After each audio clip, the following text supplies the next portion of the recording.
Good days po sa lahat. Nagpunta po ako sa Peace Farm.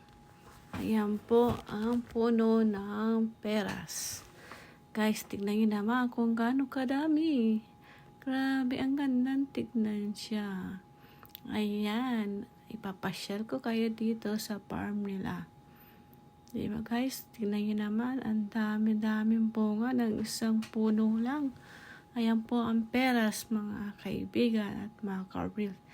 At dito naman, ipapasyal ko naman kayo dito sa apple tree. Ayan, ito po ang apple plantation dito. Ayan, guys, yan, medyo green pa yan sa side na yan. At ito nga po yung peras. Ayan guys, kung gaano kalalaki ang mga mansanas nila. O, hinahawakan ko siya. Siyempre guys, hindi mawawala yung picture taking dyan. Ayan, tinagin naman, pag may ganyan kayong kadaming puno, ano na po, para na siyang paraiso.